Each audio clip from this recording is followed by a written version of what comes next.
Okay. Good afternoon, good morning, good evening, whatever time of day it is where you can see me from. Can you see me? Can you hear me? Okay, it's good afternoon from the city of Lagos, Nigeria. My name is Peace Obuagu Abaim, and I'm your host on the weekly regular topic Peace Live show on Facebook, on YouTube, on Twitter, and we're working towards reaching other social media sites so more people can join and view our show. How have you been?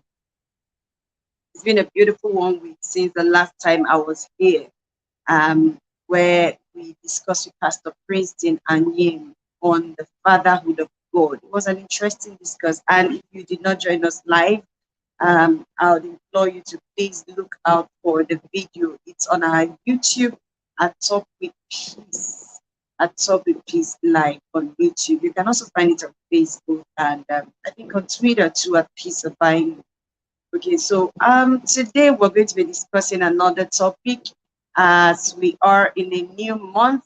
We are talking about building a healthy next generation.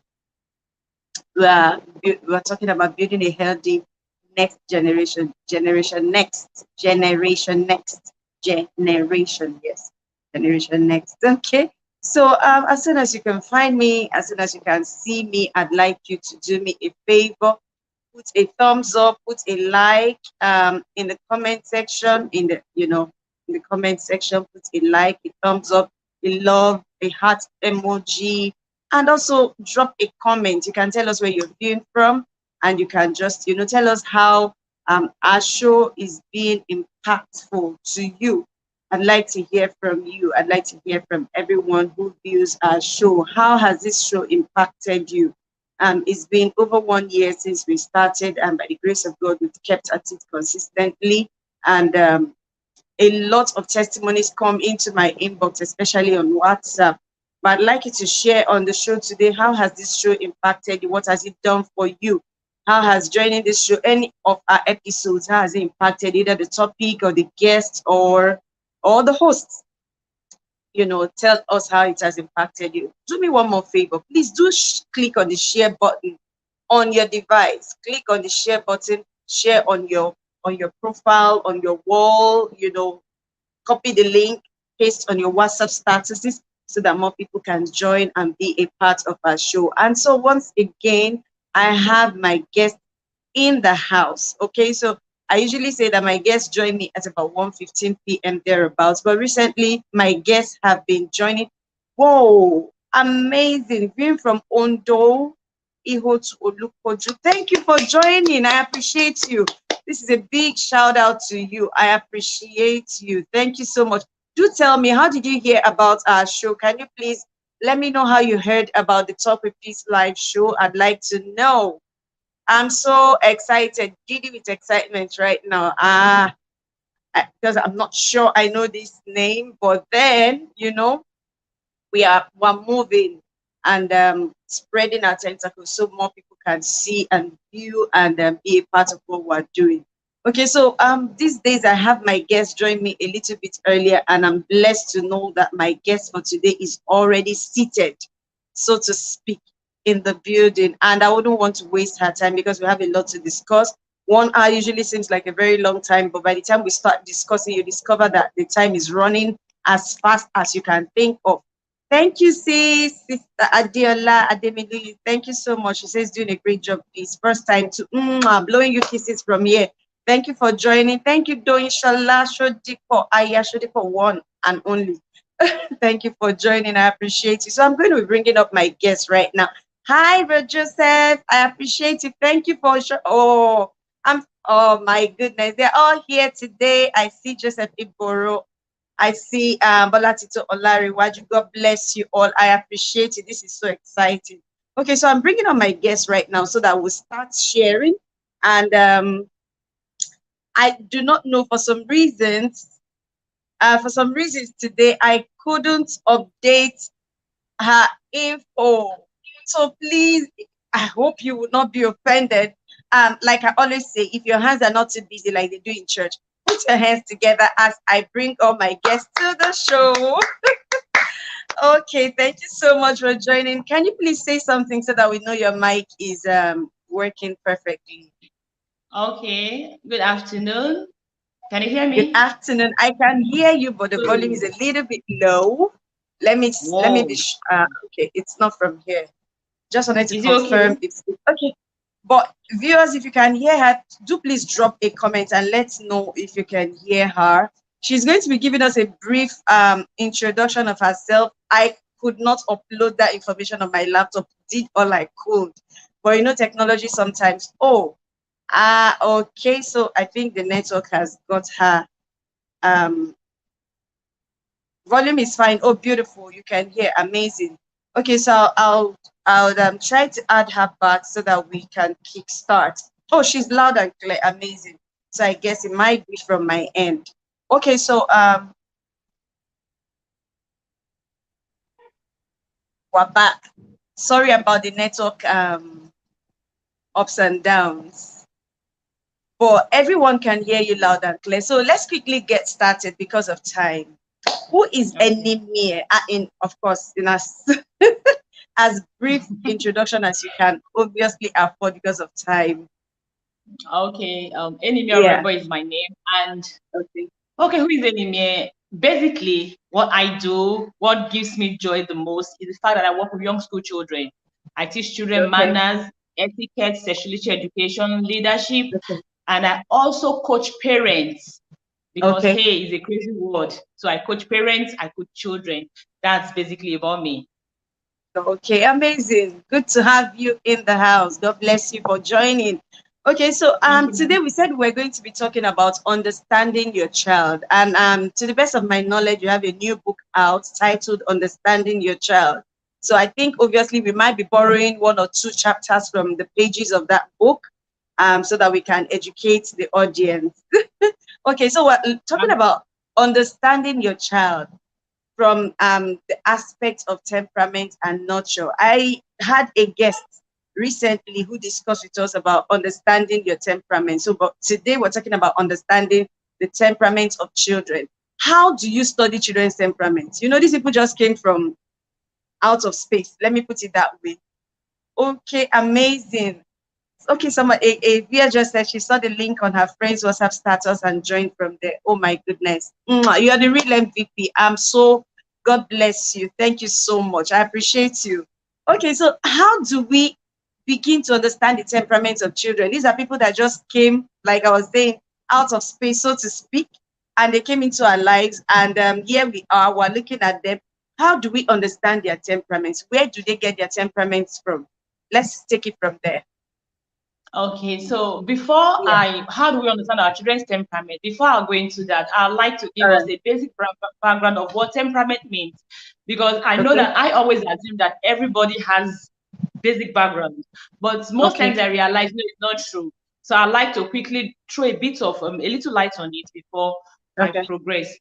Temperament is the innate wiring of each of every individual. I like to use wiring a lot. I don't know why I'm addicted to the word wiring, but temperament Okay. is the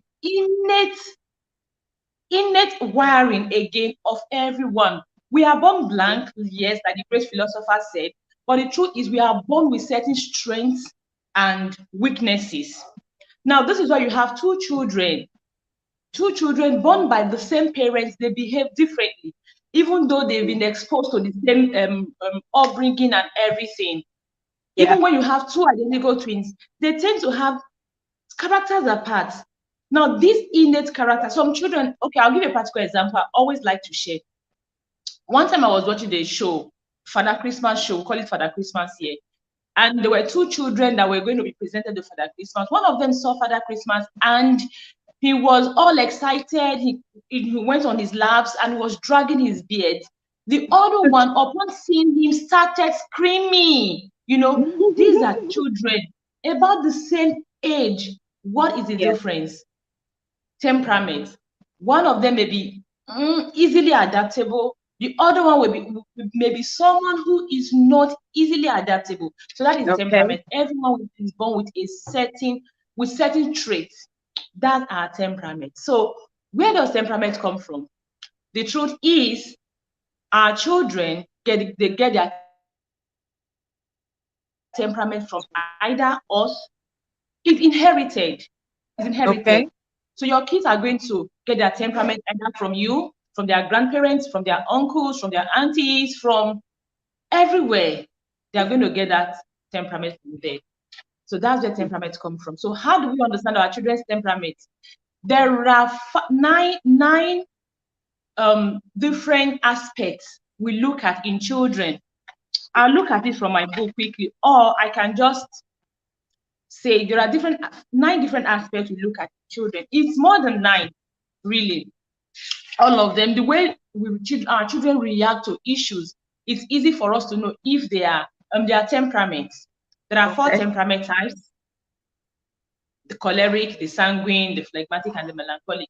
Everyone is predominantly one of those temperament types. Now, for you to be able to understand which temperament is your child, you have to look at these 9 different aspects of their lives. Okay. And it's not, time may not permit me to start talking about all of them one after the other. One of them is adaptability, how adaptable your child is. Another one is intensity of reaction. How does your child react to things? You know, some children are very dramatic. Some children are very dramatic. Some are not so dramatic. They are just mild. And you are wondering, why are you crying? Why are you shouting? What are you laughing about? Some children are so overly dramatic, while others are a bit more mellow. You want to look at all of that. You want to look at their approach and withdrawal rates. How do they approach new things? Like I just referred to the Santa Claus visit. Some children, when they see new things, they don't think. You know, the kind of children we tell to look before they leap, or leap before they jump or something. They just see new things, and you think, I teach children. There are some children that come to school, they resume school.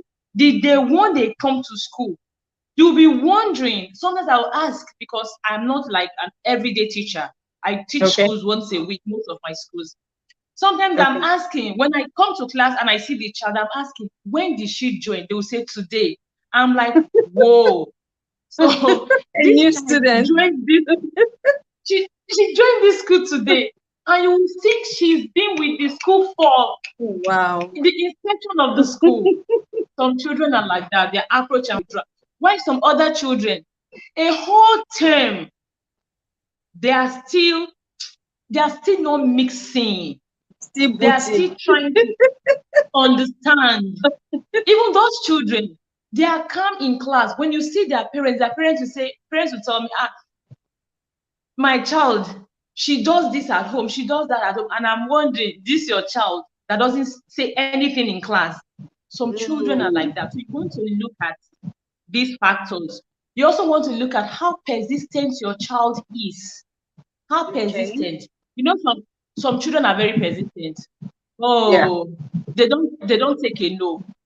If the thing doesn't go their way, they are trying to do something, they are not getting it done, is war. Everybody around them is on fire. They are whining. Why some children, even when they are learning to walk, you can also see that in children, they are learning to walk. Some children, when they just get up and fall, they'll remain there. They'll remain there for a long time. While others, when they get up and fall, they stand up again and again. So you want to look at these factors. Another one is distractibility. Attention span of your child. How easily distracted is the child? You know, sometimes you always think, oh, children are easily distracted. Children persist, or children, we generalize them, we group them, we use one eye to see all of them. But the truth of the matter is, if you have your child among other children, it will be easier for you to understand, oh, my child is not so persistent. My child has a longer attention span than this other one. So you want to look at attention span. You want to look at the mood of your child. There are some children that you can't even predict their mood. They just look indifferent most of the time. I see them in the classroom. You are wondering, Praise, am I making sense? Did you understand what I just said? They will say yes. And everybody is smiling, and you are wondering, everybody is laughing, you are wondering, Praise, are you sleeping? Are you with me? She will say, I'm with you, ma. What did I say? And they repeat it. We are wondering, so why are you like this? So these are basically the areas you should look at in your child to be able to understand your child's temperament. Amazing, amazing. Thank you so much for sharing. Okay, so you've shared about different kinds of what do I call it now? Attitudes or aspects that you could use to understand a child's temperament. Okay, so I'd like to know, as a parent, if I have a child who's usually docile, is it okay for me to just look at that child based on my understanding of temperaments and say, oh, because this child is usually docile, is likely to be maybe a phlegmatic or a melancholic, or is it okay to brand children a particular temperament based on what I've noticed them exhibit from childhood? Because even from babyhood, like especially when they start exhibiting from about 5-6 months, when they start exhibiting all those grabbing things, you know, and all that, sometimes you look at a child who is very docile. I usually like to use the docile ones because those are the ones most times you do not even know how to, you know, they are just there. You cannot tell, you know, when they need something. You can't tell what if they are going through anything. But the ones that usually are everywhere, make a lot of noise when they want something, they are hungry, they are screaming, you know, and everything. You can easily, you know how to, that I feel that way, you know how to handle them. But these other ones that are just there, sometimes I know parents who have them, I don't know how they cope. Me, I have 2 very active ones. So I don't know. Okay, so is it okay? I'm just asking, is it okay to brand them from babyhood, so to speak? That, okay, this one is a choleric. I can, based on, especially if you're a parent that has understanding of temperament, is it okay to brand children based on the temperament they exhibit from their babyhood? Okay, so temperament traits actually is those are the temperament traits you look at, what I just mentioned. If I use the word brand, I think it will not make me, it will just box my someone said it's like a labeling the child when I say brand the child. So I rather say it's just for you to understand your child. Because as your child grows older, even in adulthood, for example, there are people that you do not understand their temperament. It takes a long time to understand their temperament because of the way they were raised. So yes, in children, it's easy for you to understand your child's temperament based on the characteristic we just talked about. I remember my sister-in-law, she has twins. They are not identical twins. One of them, she said, one, even till today, she is fire. The other one, from small, she's phlegmatic. Oh, wow. I remember then they said they will leave her in the house, they will go to the market, they will come back. Sometimes you have to touch her and wonder, are you okay? Is she okay? You know, she was always like apprehensive, like this girl, she's so calm, even till today. She's just still like that, you know. So these are early signs you see. You see them early. If you're an observant parent, you see them early, especially if you have other children. If you have children to compare them with, because everywhere we always think our children are active. When I had my first child, I thought he was super active until I started seeing other children, and I realized, oh no, there are some children that have a multiple dose of energy. So when we're talking about temperament, so you are not such the super active type, really. Yeah. So yes, sorry, she gave us 6 points of how. Someone sent a question. Sorry. Yeah, somebody said something. She gave us 6 points of how to identify our kids' temperament. I thought she'd be mentioning 7 or 9. So I guess this obviously has an idea of the temperament blends. I guess.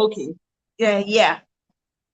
You know, there are 4 basic ones, and then there are about, I don't know how many other blends, about 16 blends there are, if I think, where you have the claw male, flag male, all those other, you know, primary and secondary.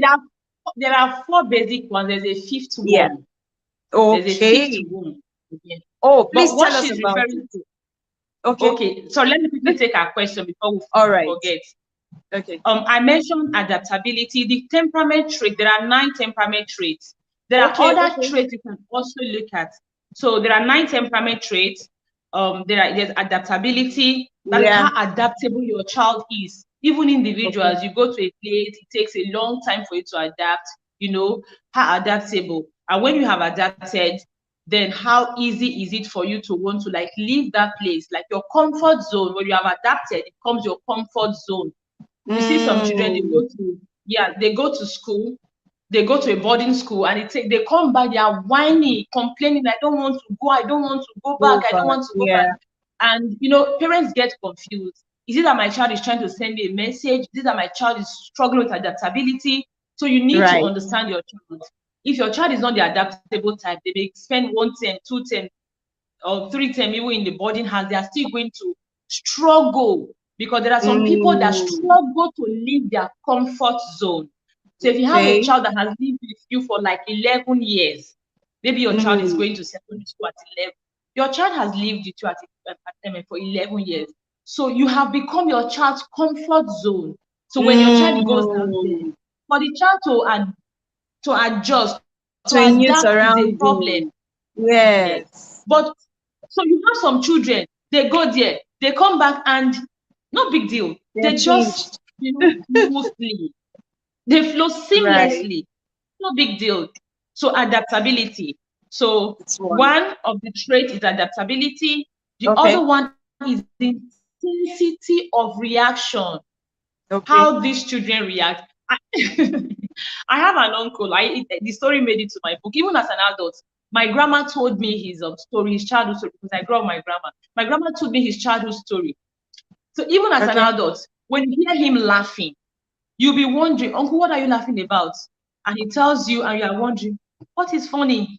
You know, some children. That is how they react to issues. How they react, even they want to cry. Some children, for just minor thing, you feel, it's not a big deal. They just react in an alarming way. So intensity of reaction. Sensory threshold. How sensitive your child is to environmental stimuli. Something like, maybe somebody can list these things for us in the comment section, because I can't actually write at the same time as I can't.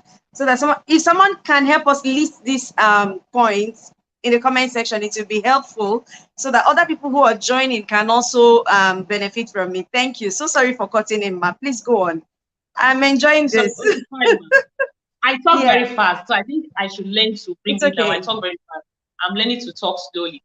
So the other one is sensory threshold. Some children are, they just are dramatic when it comes to some other things that other children can easily tolerate. Like maybe the music is loud.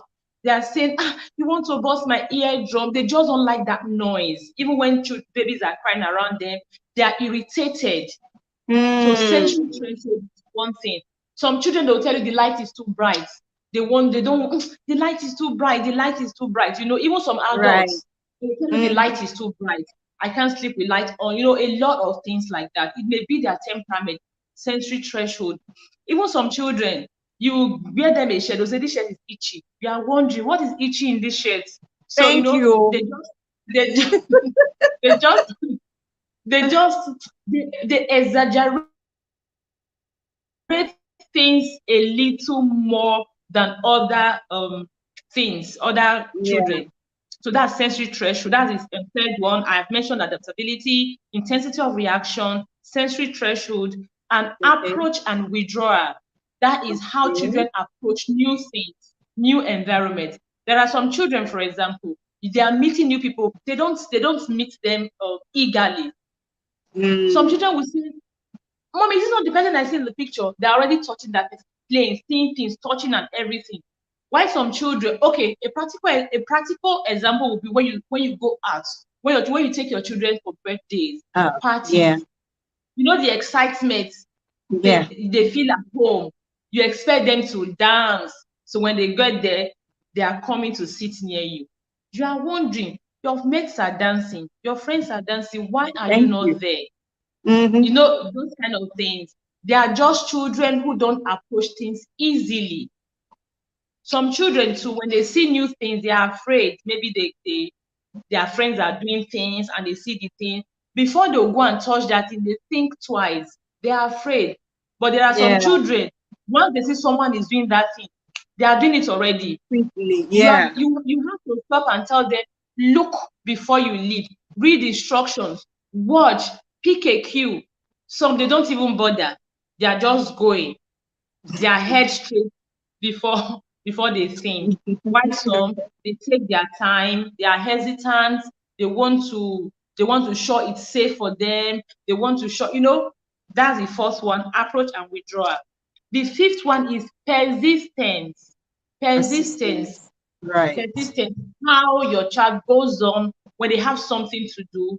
Some children, they have something to do, they don't give up until they get it. If they don't get it, they will go and call for help. They just have this natural determination in them. They want to. If they don't get it, I remember when I first registered my son in the creche, there was one girl there, one boy there, Andy. His story is in my book, Understanding Your Child. There was a shelf not too high in the creche. Every day the boy will go to that creche. Every day I'll hear the minders complaining, Andy, this shelf was about one, a little above one. Andy, this shelf, you go there, you are going to fall off, you are going to break your arm and all of that. You look at them.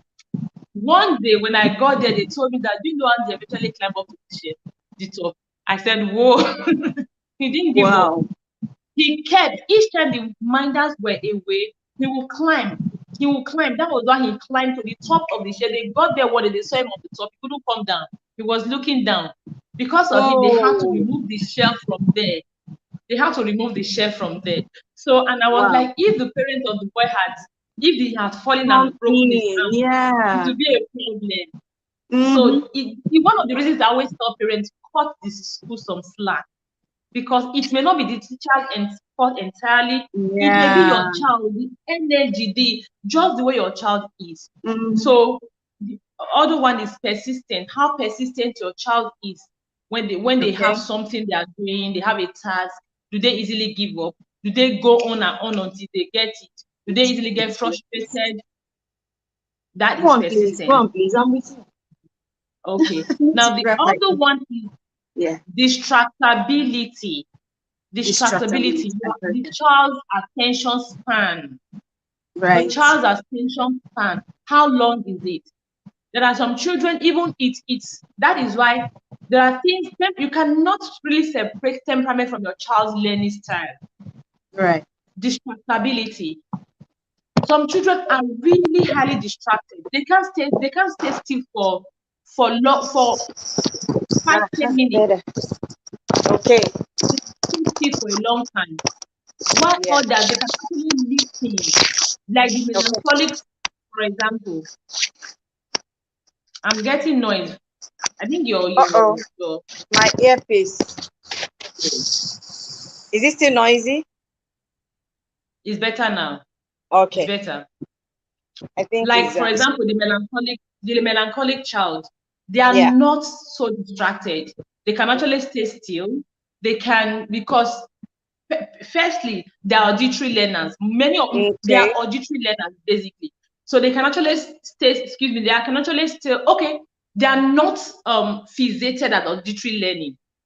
They learn anyway, but they also learn, the auditory learners also.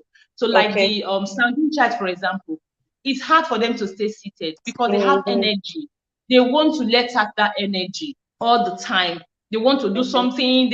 So if you want to teach them, for example, in classroom, I always tell teachers, like I have this book, also refer to your child's learning style. You need a lot of hands-on for them. You need movement for them. You just don't stay rigid. Some children can actually go through, like melancholy child can actually go through that traditional classroom where you write, they are writing and all of that. But the sanguine child, you are likely not going to get that from the sanguine child. Even the choleric child, they are more of action people. So distractibility, how easily distracted is your child? Can your child stay seated? You go to a place and you tell your child, okay, stay here before I come back. Does your child stay there before you come back? If you have 3 children, you are wondering, your sister is sitting down, your brother is sitting down. Why can't you sit down? What is wrong with you? You're always giving me headache. Your child doesn't intend to give you headache. In fact, your child is not even giving you headache. You are the one seeing it as headache. That's how he's wired. Right. There's nothing he can do about it. There is absolutely nothing he can do about it until such a time where he is able to reason, nurture set him, then he can begin to self-regulate. So until such a time he can begin to self-regulate, you are just beating the child for being, you are blaming God, kind of. So let me put it that way. So distractibility, and I think the last one is your child's mood. 1, 2, 3, 4, 5, 6, 7. There are 9. Okay, activity level. I didn't mention that. 9. The child's mood. How the child's mood always. There are some children that are always just cranky. You know them, you see them. They're always like angry, crying over things, complaining. While there are some children that takes things in good faith, they're always laughing. Sometimes they're even wondering, this thing is supposed to upset you. Why are you laughing over it? So your child's mood all the time. And most times it's not because of the things that are being done in the environment that is making them react that way. It is their mood, their state of mind that is influencing their reaction. So your child's mood, that's the 7th one. The 8th one is biological reading. Now, this one is easy for a lot of parents. You have some children that are pretty predictable. You know when they cry, they are hungry. You know when they are uncomfortable, they are showing signs of discomfort. You know they want to use the restroom. You know that. So predictability, how are you able to predict your child? You know some children, when you just put on the AC and the music is soft, they are sleeping. They've gone to sleep land. So predictability, how you are able to predict your child's routine, how routinous your child is. So for these children, it is easy for them to live a structured life. You just tell them this because you already know they have a routine. They have an inbuilt routine. Then because of that, you can easily say, okay, this is the time for this is the time for this is the time for that. And even in school, in crèche, the nannies, they know that some children. I remember then when my son was small, young too, there was a crèche he attended in my neighborhood. There was one girl there, she was about, I still know her now. She was about the oldest child then. The crèche owner, the grandma, used to always be angry, used to beat her all the time. You just come from school, you poo on your body. You don't know you are the oldest child there. You don't know you are supposed to say you want to poo, and after school center, she was always smacking and yelling at the child. And if I knew then what I know now, I simply would have told her, since you know that every afternoon when she comes back from school, she pulls on her body, why don't you just send her to the restroom? That as she comes back from school, send her to the restroom, settles it. You already know that. So there is no point fighting about it. So predictability. Some children, you actually know, okay, when they tend to have a routine and a body alarm that tells them it's time to poo, it's time to eat, it's time to do this. You know that is biological reading. Then the last one is activity level. Activity level. How active is your child? Oh, you will agree with me that some children, oh my God, the sanguine and the 24 choleric. hours.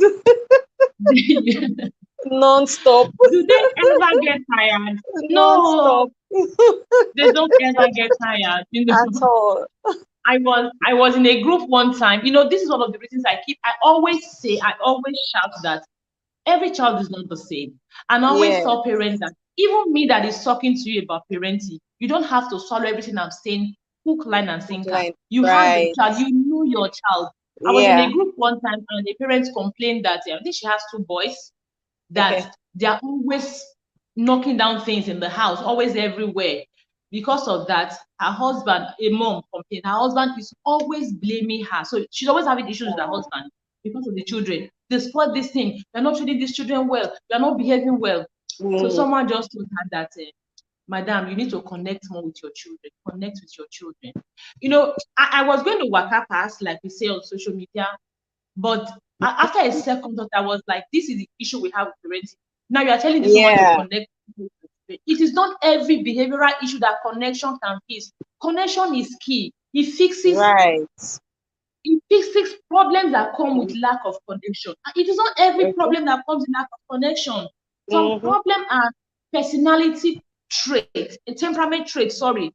So these children, so I have to tell the woman, what you can do if you have hyperactive child is, you are connecting with your children, good and fine. You need to child-proof your environment. That is it. You need to structure your environment. Structure it in such a way that even my children, I don't have super active like that children, but I still have my environment structured. I have my space. I know that, okay, these children, they love to run. Why don't you create a space for them outdoor Space for them to where run. they Thank can you. run? Their running is there. That is structure. You have a rule in the house. No ball in the living room. In the indoor, no ball. Whenever you play your ball in the living room, I'm putting your ball away. I tell my children, you have not shown responsibility. You are not showing that you are responsible enough to access this particular privilege. Because I have, my book. This is my book, Understanding Your Child. I have a bonus book I'm giving us, my family constitution. But those, so in this my family constitution, there is something I talk about to my children. We have privileges, we have rights. Your rights, your parents, you can hold us accountable to your rights. We don't have a choice. We can't say we are not eating for any reason. It is your right. You can come and challenge us. But when it comes to your privileges, you have to end them. You have to end them. Just like, because we are raising our children for adulthood. When you get to that adulthood, having a car, you have to earn it, right? If you want to have a car, you want to earn it. You work if you for it, if you want to live in a luxurious house, you have to earn it.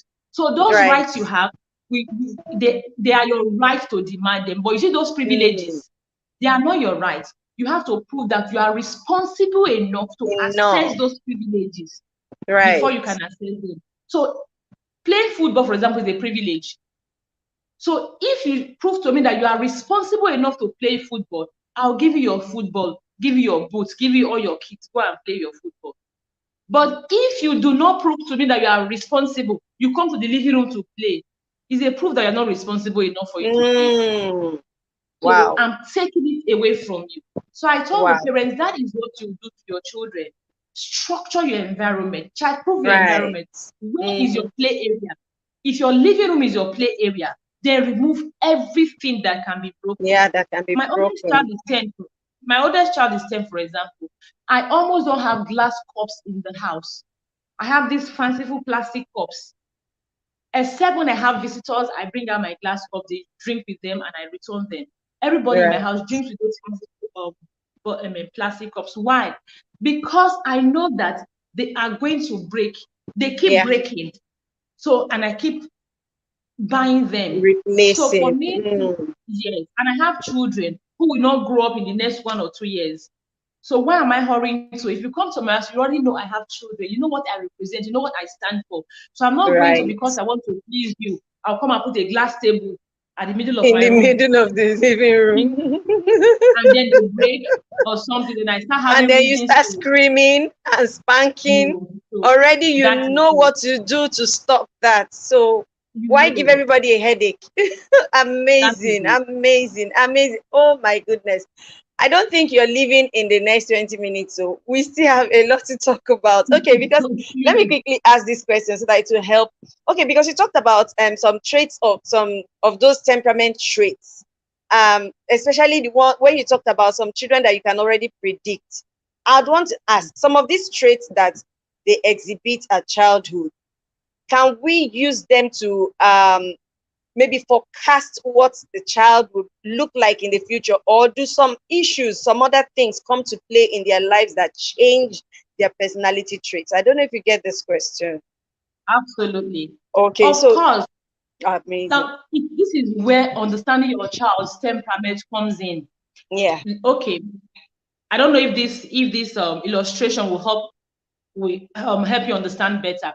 Someone has sent me, I made a post that why didn't Osinachi leave her marriage?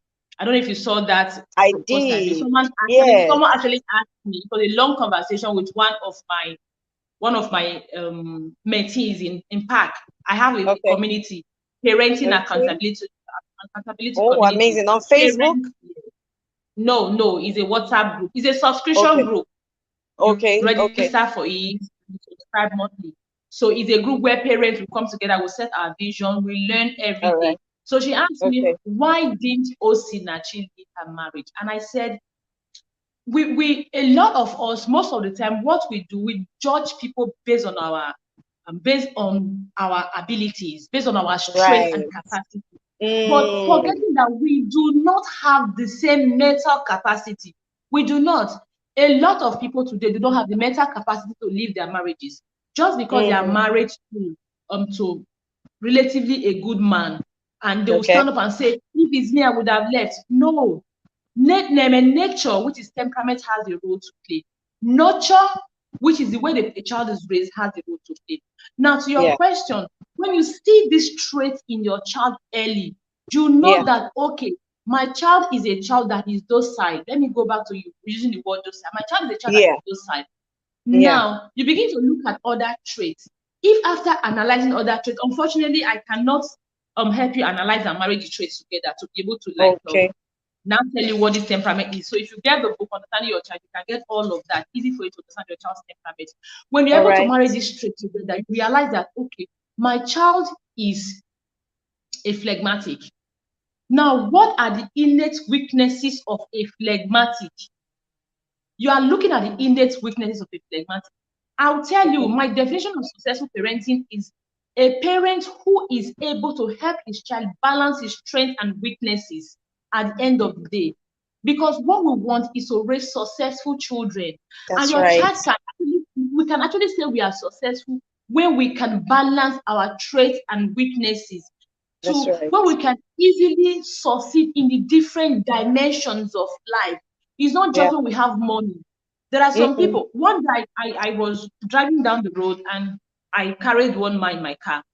He has he's not without a car, but I'm not sure why he wanted me to drive him that day. We're going and he was telling me a story. He said he was a bank manager. Not he, I knew that he was a bank manager. Then he started with one bank. Was it All States Bank? I don't remember. He was a bank manager. He was doing well. He didn't have a property. He only had good cars. They were flying, him and his wife, they were always flying abroad and all of that. You know, he was always hoping that one day I'll have this big money, I'll buy a house in Banana Island. He said it was one day his driver was driving him. When he entered the street, he saw that the name was the driver's name. The name of the street was the driver's surname. So he now asked the driver, is this your family? Your grandfather, your great grandfather must have lived here. The driver now said, no, it's my house. I have two properties or so on this street. He asked the driver, how did you get the money? So the driver told him about the cooperative they have among the drivers, where everyone was mandated. When you get your money, you are going to buy a land. You get your money, you build to lintel level. You get your money, you move. No, within 3 years, each driver had a house. That was it was compulsory for them. So that was the day. You know, shortly after that episode and everything, do you know the bank closed down something? They were all laid off. The man was going to start from if they were not paid, he was going to start again from scratch. I know someone who was laid off, and at the end of the day, he went to Ghana, he went to Ghana, squandered his money. Today, he's literally living from hand to mouth. It would always be there. So when we talk about financial success, for example, for our children, we actually want them to be successful. Are you going to say that even this one, when they made their money, they were successful? Now, the money is no longer there. Successful. So what we actually want is to raise our children to be successful in every dimension of life. That's right. So when you notice this trait early in your child, okay, my child is so docile. You want to begin to, in my park community, one of the things we do, the first thing you do when you get into a park is you create your parenting vision. And when we create parenting vision, we look at the different aspects of life, the different struggles, the different challenges your child is going to face. Then your vision is, how do I want my child to fare when my child faces this stage? This challenge, for example, let's look at my child faces peer pressure. How do I want my child to fare? What is the big picture? What is my vision of my child when my child faces peer pressure? When my child is exposed to nude pictures, he's exposed to is it liking app and all of that, how is my child going to respond? Your mental image of how your child is going to respond is your vision. Now you have created your vision. You want to begin to look at what you need to do for your child to be able to respond the way you want your child to respond. Wow. That is it. So now bringing it back to what you were saying, I do a lot of talking. I talk for a living. So oh, please go ahead. I'm enjoying what you're saying. Like seriously. So please go ahead, ma'am. Oh, when I please start talking go to ahead. I don't know where when to stop. Okay. Please go ahead. I wish you wouldn't stop even. So now it's good. my point now is when you understand this trait in your child early, and you're able to say, okay, my child is phlegmatic. So which means if my child is phlegmatic, my child is docile, it simply means when it's time for peer pressure, my child will not have the self-confidence to say no to peer pressure. Right. So you already have that idea.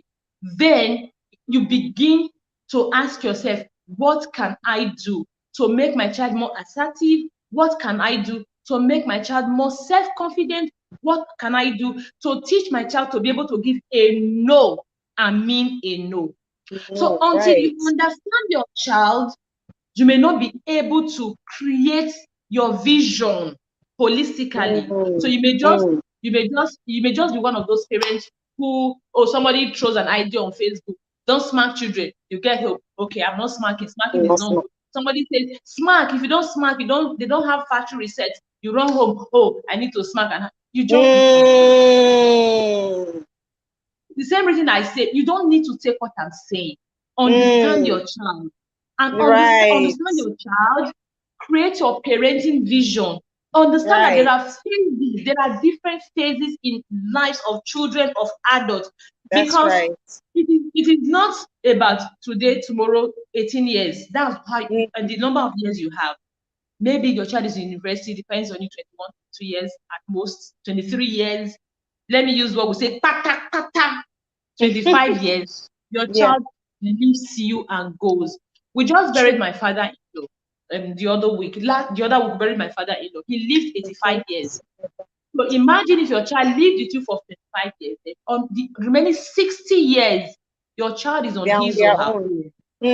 That is when all what you have taught come to play. So you need to, when you understand your child's temperament, you understand these traits, you marry them together. Okay, my child is likely phlegmatic. So now let me give you something that is something that is very funny. Each time I even realize it, it becomes funny. When this Two-Face and Idibia, people are asking, why did Anne go ahead to marry Two-Face even after all the baby mamas? And I always say, my husband will always say, I like to give excuses for people. I say, no. I always say, Anne may have married Two-Face because of his weaknesses. She knew that Two-Face did not have baby mamas because he's a promiscuous man. He has baby mamas because of his inability to give a no. I don't know if you get the picture. There are some people that cannot give a no. So when a fine girl comes to him and they are doing all the move, they are showing him too much attention, too much love, they are caring for him, and the only thing they seem to want in return is for him to go to bed with them. He now feels he's hurting them. He feels they have done so much for him. He needs to pay them back. He now feels he doesn't have a boundary. He doesn't have a boundary.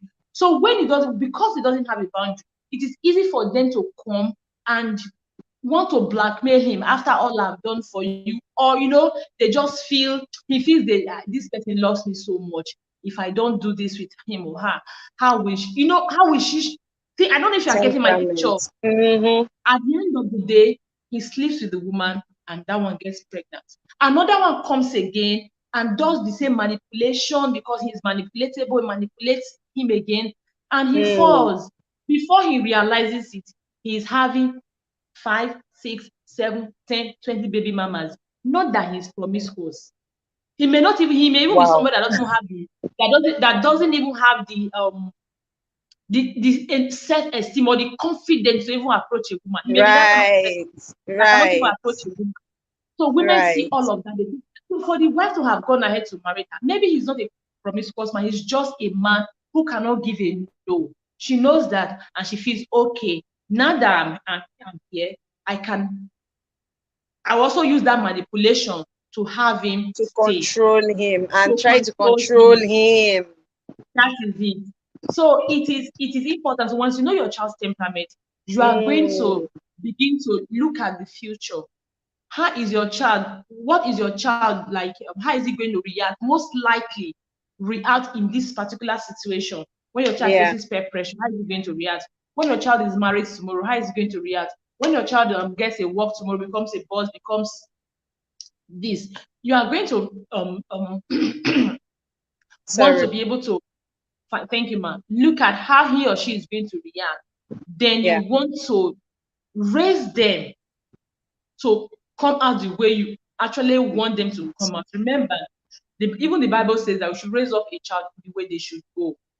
That Right. means there's a standard way. There's a standard way for children to go, a To standard go. way for children to go. Mhm. And it's your duty to raise children to go that way. So you need to understand them before they derail. I don't know if I answered Amazing. your question. Yes, you did amazingly. Okay, before you go, because your time, I actually had it in mind to let you go at the time you said you wanted to leave.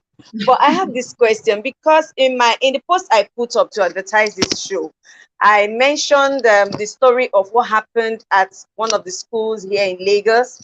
Where obviously it looked like the parents did not know the child, and I have read a whole lot of stories about stuff like that where people say, oh, this child was like this child was like that at home, but then they go to school and there's somebody else. How do people influence a child that has been well trained at home, that they get to school or some other environment? Yes, I know you've talked about adaptability and some of these other things. Some children are easily adaptable, some others are just the same way they are, nothing changes, like they've imbibed what you taught and it's never going to change. But some, again, like you mentioned, are easily adaptable.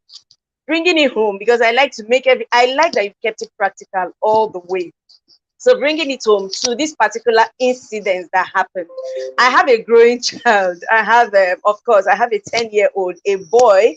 And in as much as it does look like the boys are a little bit safe, although not as safe in this generation as they would have been in the past. Because these days I tell people, when they say the girl child is endangered, I'm like, the boy child is even more endangered. There's a whole lot that is going on that because they don't speak out, they don't have the capacity to speak out. So you're doing your best, you're training, you're imbibing, you're inculcating, but then the child goes off. Of course, they are at the edge where they leave primary school to go to secondary school.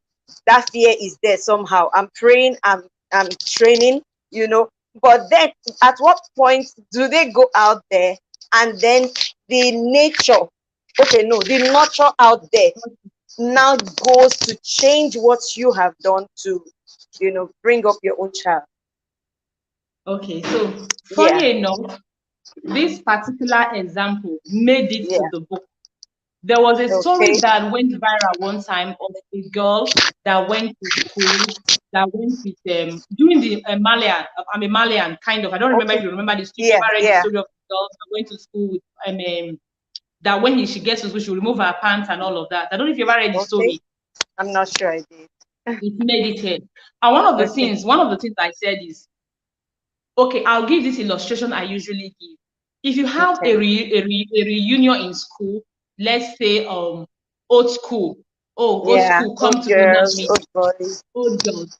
You have 10 friends. The reason you want to go may be different from the reason every other person wants to go. Right. Some people will not Yeah. want to go. You may want to go because, oh, my old friends, let me go and pepper them. Somebody else Mm. may want to go, let me go and network. Another person will Yeah. want to go. Let me go and see how these my friends are even doing.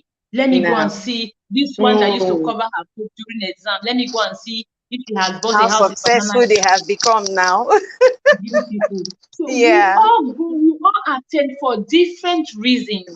Right. Now, if someone comes to you and tells you, okay, if for example you want to go for networking, then you have another event that is going to give you more ground to network, and someone tries to convince you not to go for that your reunion and presents the other offer to you, it's easy for you to go for the other offer because your original motive was to go and network. Was for networking, that's right. So, but if someone comes to give you, tell you a different thing, it may be very difficult for that person to convince you not to go.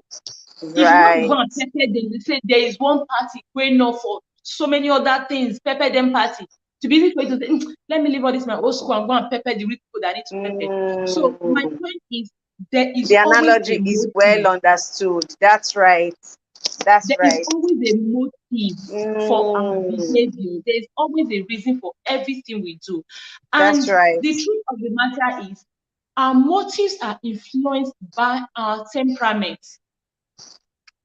Any child of any temperament can actually be influenced by the society. But what is the motive? What is the innate drive of the child? You want to look at the innate drive of these children. That is where you begin to. One of the things I tell parents is, let us indoctrinate our children with characters and with values, so That's that right. they become airtight. And one of the ways to do that is to understand their innate drive. Let's look at the 4 different temperaments, for example. A choleric person likes power. They like to be in charge. So if a child like that is going to be influenced of their pressures, what do you think will be the reason? Maybe they want to prove that they want to prove power in a way that may be their motive. So now let's look at the sanguine child. The sanguine child is someone who wants to please people, who wants to show that I am cool. They just want to be okay. They want to be popular at all costs. At all They are times. desperate for fame. They are desperate for Attention seekers. That is it. So now, if a sanguine child wants to be influenced, it's most likely going to be because they want to blend. They want to be able to meet. They don't want to be seen as weakling. They don't want to be out. That's their major innate drive. Now let's look at phlegmatic. They are docile. They want to please someone. They cannot say no.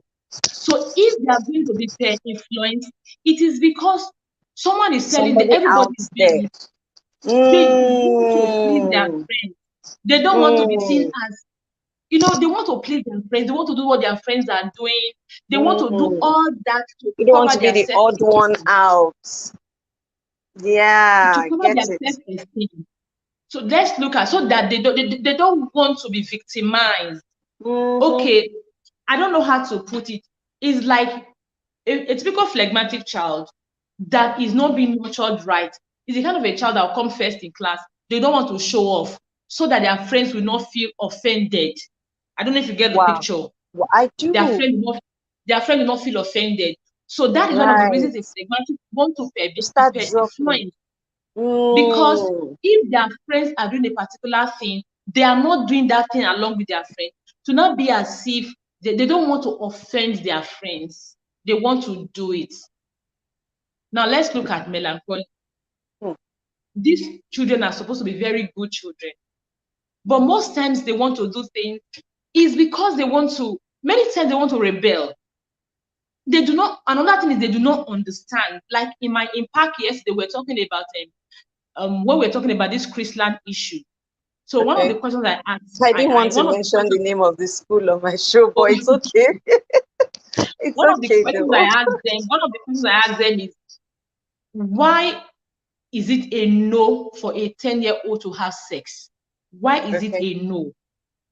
So I got responses like, they are not mature enough, it's going to distract them. And I said, this, for a melancholic child, telling them they are not mature enough, and they see other children who are not mature enough, like A child has asked me before, a grade 6 child, 9, 10 years has asked me before, in some part of Nigeria, 9, 10 years old get married. So why can't we get married? What are you going to tell them? If culture is different, then they are going to ask you, why is my culture different from that culture?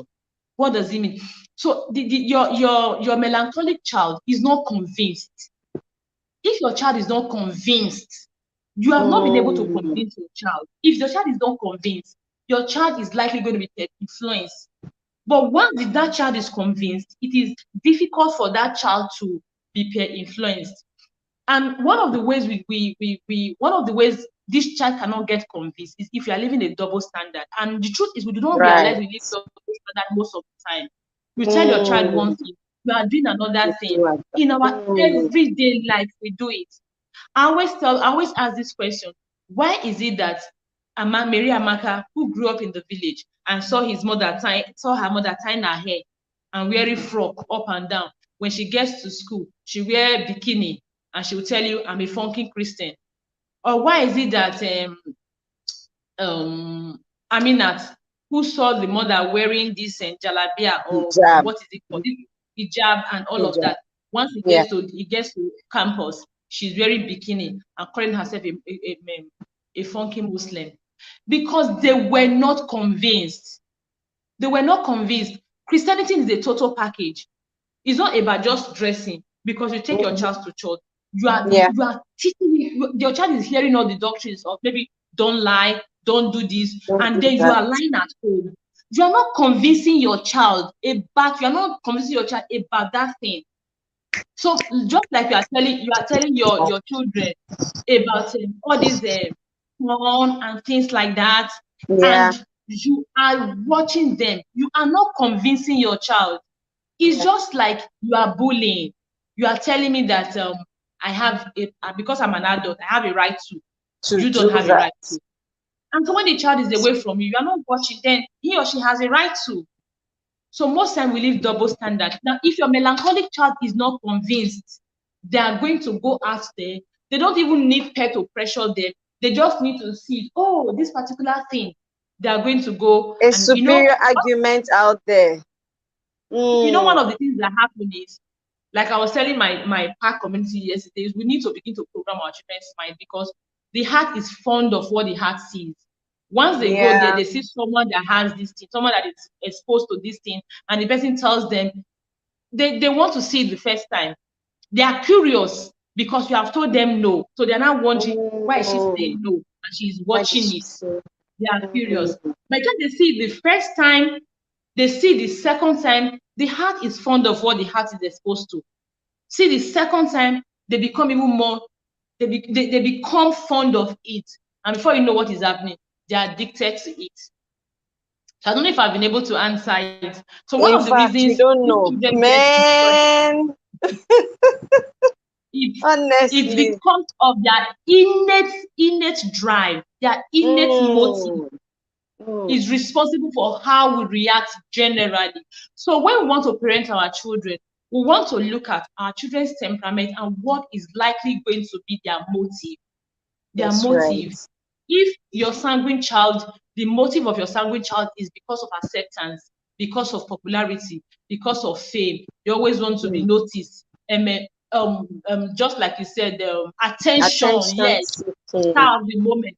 You want to begin to come from that angle, begin to specifically counter, as in empower them to be able to live away from that. You cannot take it away from them 100%. Right. Because at the end of the day, your nurture can only bring 50%.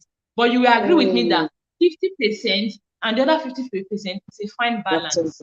But when you now leave your child to flourish, to wallow in that trait, so it becomes something like 50% will now grow to 80, to 100. So at the end of the day, it becomes a major weakness. So they become not able to resist. They become easily influenced. So now, if your child is a choleric and the innate drive is power, you want to know that if your child joins, what is it called? If your child goes out, he may want to, because someone is intimidating him. Someone is trying to intimidate me. So because of that, I want to do everything I can to make sure this person doesn't intimidate me. So you want to begin to teach your child alternative ways to okay, like let me say, yes, they become desperate. Out of desperation, they go and do those things. So you want to begin to teach your child other ways to problem solving skills, other ways to get things done without being influenced, without going with the crowd, other ways to get to your destination without going with the crowd. So I think my time is up now, ma'am. Yes, your time is up. I just wish we could go on. I know a lot of people have questions. I still have a lot of questions, but I'm not going to take any more of your time. We shot beyond the time we agreed on. But I just want to say thank you so much. It's a whole lot. Please quickly talk to us about your book before you go. And then just show us what it looks like, tell us what it's worth, tell us how we can get copies of it. My book. Okay, ma'am. Understanding Your Child. Yeah. It's actually is an ebook, then hard copy. It came in hard copy because of I would say good pressure. Almost everyone that has read copy wanted it in hard copy. So we have 17 chapters, 16 chapters, and a bonus chapter for your teenagers. It's about 190 pages. It is going to teach you every single thing you need to know to understand your child, from your child's temperament, how to understand your child's temperament, to your different temperament, the skills every child needs, because not every child, we all don't have the same skill set from start. Like I said, every child comes with strength and weakness. Some children are naturally docile. So for those children that are docile, I was going to refer to Sinachi's case now, time didn't permit me. For children that are docile, they need skills as self-confidence, they need skills as what do you call it? Assertiveness. You understand the different skills to teach other children. Like for some children, they naturally have perfection. They have accuracy, like perfection. So you need to help them balance. Like some children, they are ambitious already. You need to help them balance that, so that ambitiousness doesn't lead to over ambitiousness. Then you understand the different skills to teach your children. You will understand your children's love language, because if you understand your child's temperament, you'll be able to understand your child's love language. And there's something that I always say: pedophiles and child abusers, they don't pick on any child. They profile children, except the ones that are rapists. Just see the child and they rape. Apart from those ones, the other ones that profile children, one of the things they want to look at is your child's love language. We don't realize it. When you see children, you are wondering, why didn't you tell your parents that this person touched you? Why didn't you tell your parents that this person molested you? One of the reasons they don't tell is because they actually don't want that uncle or auntie to get into trouble. Someone that loves them, they don't want that person to get into trouble. And how do they conclude the person loves them? Because the person speaks their love language. The person speaks their love language. Imagine a child who is loved. Let me use the word love language, served in the house. Because I always say to parents that it's not about what you are doing, it's about how your child is interpreting what you are doing. What you're doing, right? What you are doing. When my parents say we turn that way, my parents beat, my children beat me, my parents beat me, they yell that we turn that way, I'll tell them that if you and your child are not the same, your child will not turn out well to do the same thing. It's not about what you are doing, but about how your child is interpreting it. There are some children that their love language is their love language is touch, for example. Instead of you to touch them positively, to express love, you are using that touch to hit them. It's like a betrayal. It's like you don't have something, and then somebody is laughing at you. Somebody is using that thing against you. How do you feel? You're already feeling bad that you don't have a car. You're not driving. And then somebody is telling you, see this one, you cannot even buy a car. How do you feel? Broken. Same way the child feels when, first of all, you're not speaking your child's love language. And then second of all, you are using the love language against your child. Your child is going to feel broken. So what you would do is, if you understand your child, okay, I was talking about the pedophile. So they understand these things. They watch the child. That is profiling. They are looking at one particular trait at a time. One trait at a time of the child. They are looking at it. By the time they put all the traits together, they know how to enter the child. So if tomorrow something happens, the child is being asked, why didn't you speak up? the child did not speak up, because even though the child was going through pain, even though the child knows that it was not right, the child Yeah. feels that this person actually loves me even more than my parents love me.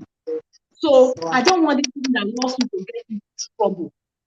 So they want to protect the person, so they will not speak out. Wow. Wow. So we need to understand our children's love language, and it's here. Your child's love language is here. How to understand your child's love language. Then I also refer to physical punishment, the different temperament. I refer to I talked about effective discipline, and I talked about your child learning style. Your child's learning style, how you can understand, because it's not every child that learns. There are some children that, sorry, I'm talking faster now because of time. No problem. There are some children No that problem. learn that do better when you have Yeah. one-on-one learning with them. You need to understand that. I have it Yeah. for here. You need the temperament to understand that.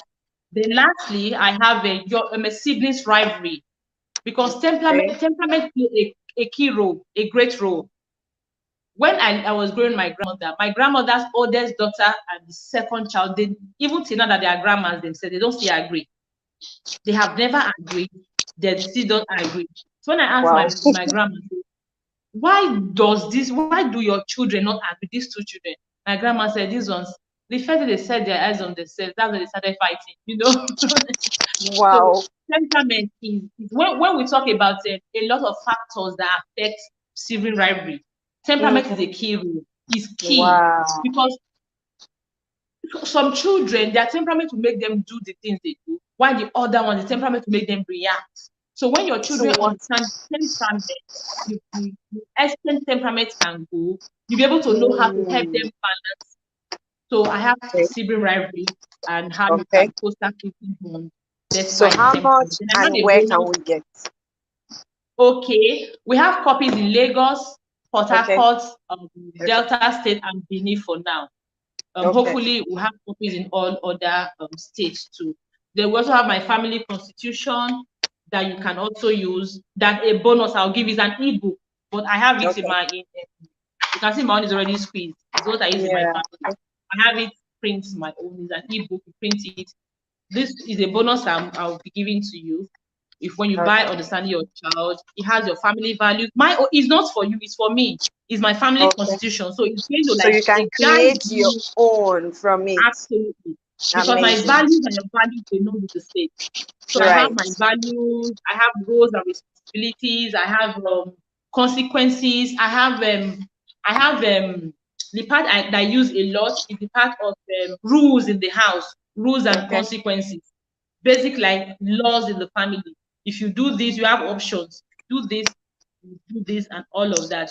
And one interesting thing about this is that I also use Bible as my consequence tool for my children. Because since I'm a Christian and I'm raising Christian children, there are some things they will do. They will need to go and read a portion of the Bible and come and explain as their consequence. Amazing. I love that.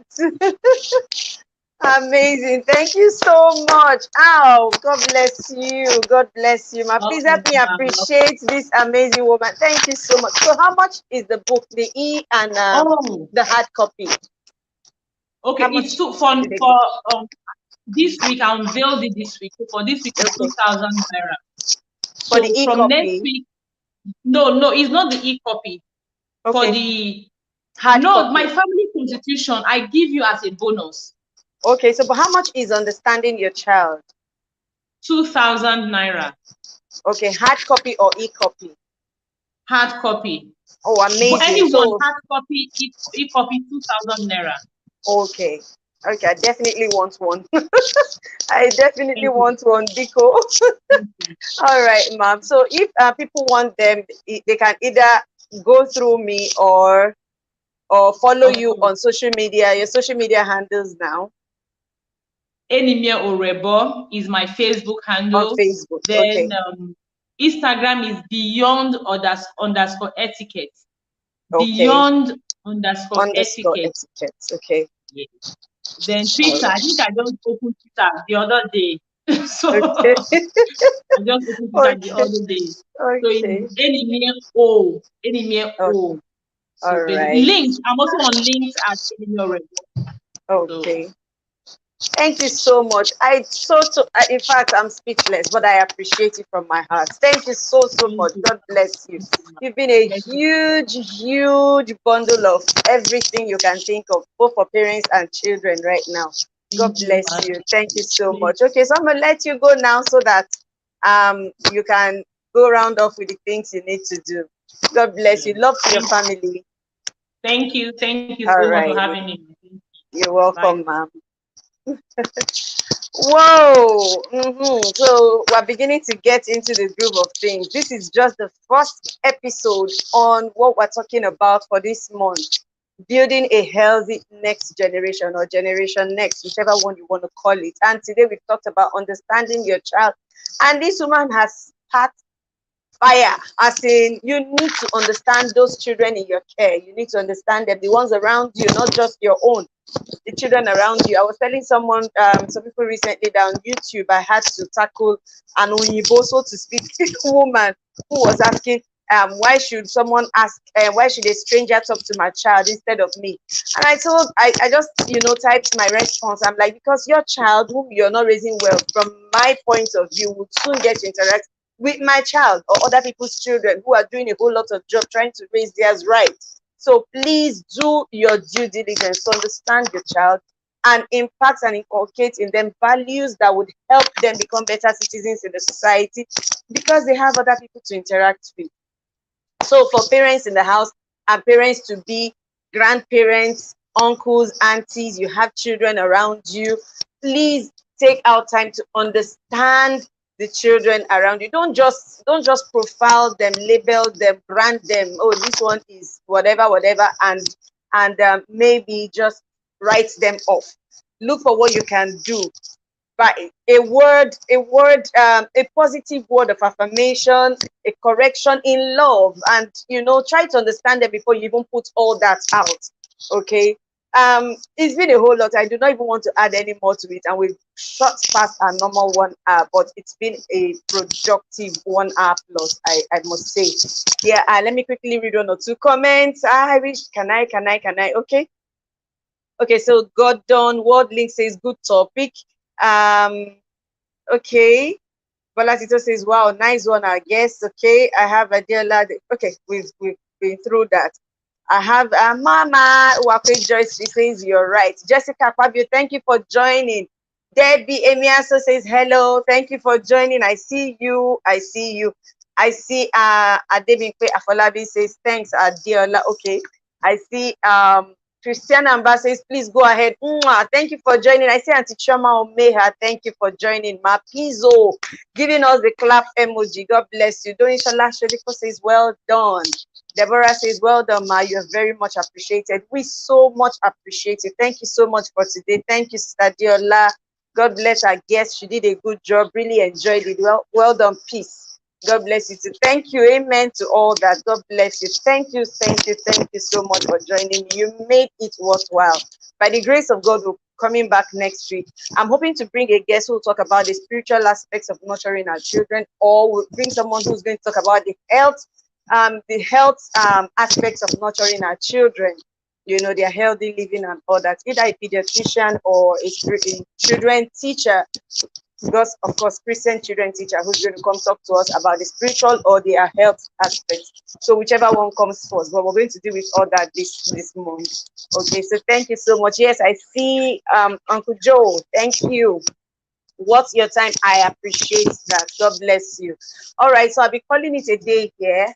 And thank you all for joining. God bless you. I'll be coming back again next week by God's grace. Until then, like I say, be the reason someone has a huge smile on their face today. Bye for now. Thank you. God bless you.